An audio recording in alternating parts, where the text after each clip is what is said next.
মানুষজন আমরা ফিলিস্তিনি মাজলুম মানুষদের সাথে আছি। আল্লাহ আমাদের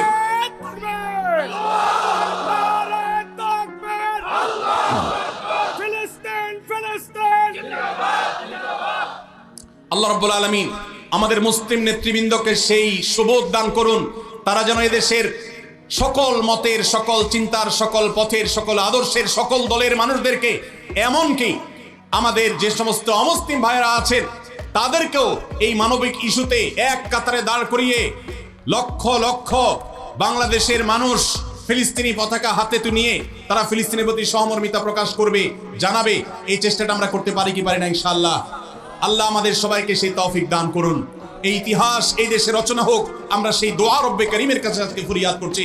আল্লাহ আমাদের এই একটা মিছিল, একটা প্রতিবাদ, একটা বার্তা বিশ্ব মিডিয়াকে দেওয়ার মতো কাজ এখনো পর্যন্ত এই ভূখণ্ড থেকে আমরা করতে পারি নাই।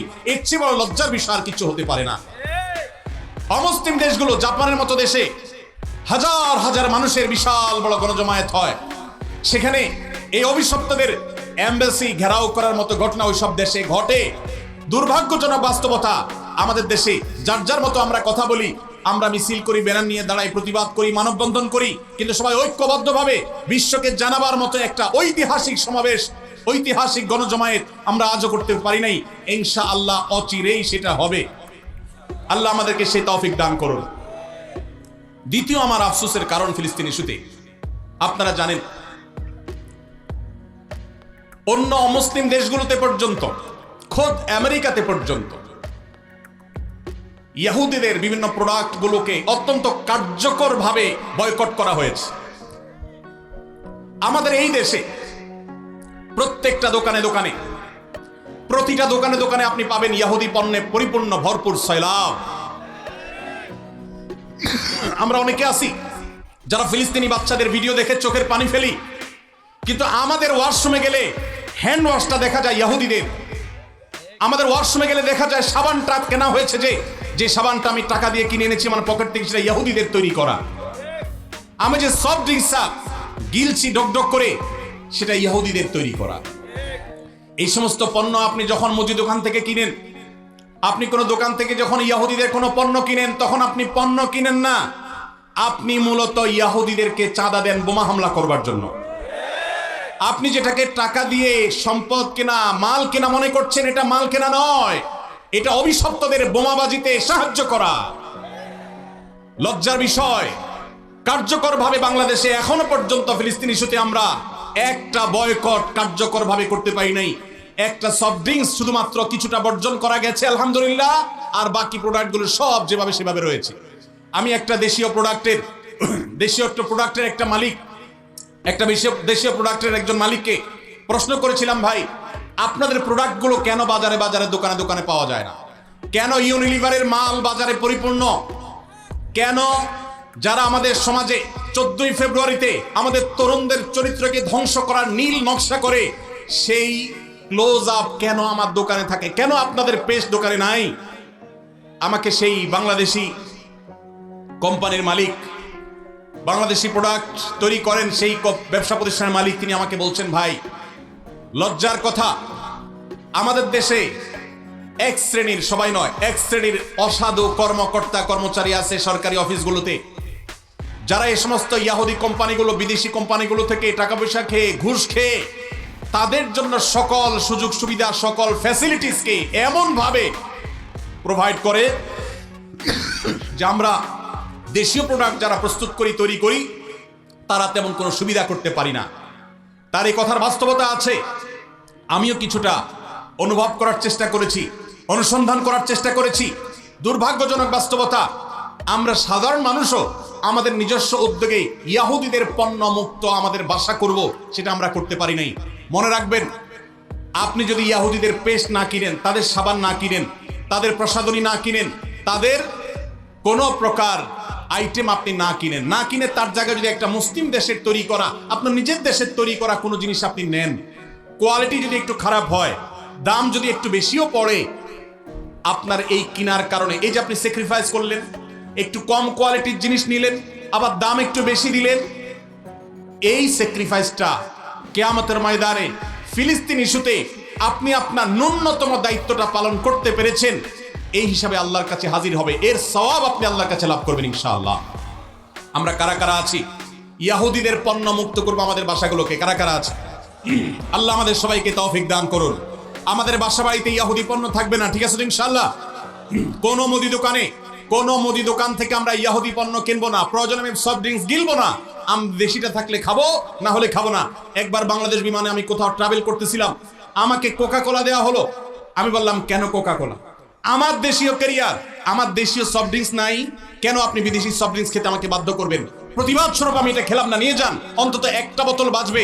আর আপনার কর্তৃপক্ষকে জানাবেন, একজন কাস্টমার প্রতিবাদ করেছে, তিনি দেশীয় সফট ড্রিঙ্কসরা বিদেশি সফট ড্রিঙ্কস খাবেন। সফট ড্রিঙ্কস এমনিতে স্বাস্থ্যের জন্য ক্ষতিকর, সেখানে ইহুদিদের যে সফট ড্রিঙ্কস আপনি গিলছেন, এটা সফট ড্রিঙ্কস না, এটা রক্তে ভরা বোতল। অতএব আমাদের বাসা বাড়িকে ইহুদি পণ্য থেকে মুক্ত করবো তো ইনশাআল্লাহ। আমি বাংলাদেশি মুসলমান হিসেবে লজ্জিত যে ফিলিস্তিনি ইস্যুতে আমরা একটা কার্যকর একটা বয়কট, একটা বর্জন, এটা আমরা করতে পারি নাই। ভাইরা আমার, আজকে আমরা যারা এখানে সমবেত হয়েছি, আমরা কি একটু প্রতিজ্ঞা করতে পারি, আমার জীবদ্দশা, আমার জ্ঞাতসারে, আমার পকেটের টাকা দিয়ে ইহুদি কোনো পণ্য আমি কিনবো না, না খেয়ে থাকবো, কোনো প্রসাধনী প্রয়োজনে ব্যবহার করব না, কিন্তু ইহুদি পণ্য আমি কিনবো না ইনশাআল্লাহ। সবাই চেষ্টা করে যাবে ইনশাআল্লাহ। দোকানদার ভাইদেরকে উদ্বুদ্ধ করবেন যে আপনি ইহুদি পণ্য বিক্রি করেন না, ঘোষণা দেন এবং তার জন্য ফেস্টুন টানায় দেন। আমরা প্রচার করব আপনার দোকানের যে অমুক দোকানদার ভাই তিনি ইহুদি পণ্য বিক্রি করেন না, তিনি ইসলামী চেতনা মাজলুমদের পক্ষে অবলম্বন করে তিনি তার এই স্যাক্রিফাইস করেছেন, তার দোকানের বিক্রি বাড়াবার জন্য আমরা প্রচারণা করব ইনশাআল্লাহ। চেষ্টা করা যাবে না ইনশাআল্লাহ। ভাইরা আমার, তৃতীয়ত যে কারণে আমি লজ্জিত সেটি হলো ইহুদিদের এই অভিশপ্ত হায়নাদের, যারা মানবতাকে কুরে কুরে খাচ্ছে যুগ যুগ ধরে ফিলিস্তিনের মাটিতে, ছোট বাচ্চাদের রক্তে, যাদের হাত রঙিন হয়ে আছে যুগ যুগ ধরে, তাদের যে সমস্ত ধ্বজাধারী আছে, তাদের যে সমস্ত দালাল আছে, বাংলাদেশে মাথা গুনলে সংখ্যা বলা যাবে, এত স্বল্প সংখ্যক দালাল আছে।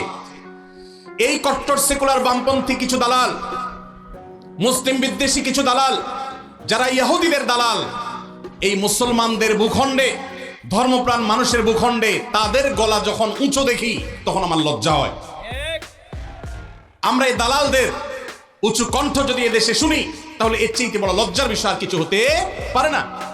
মানব ইতিহাসের সবচেয়ে বড় হত্যাযজ্ঞ চালানো, সময়ের সবচেয়ে বড় হায়না, এই ইহুদিদের সমর্থন যারা করে তারা মানুষরূপী পশু ছাড়া আর কিছু হতে পারে না। অথচ এই মানুষগুলোই আজ আমাদের সবকিছু ঠিক করে দেয়।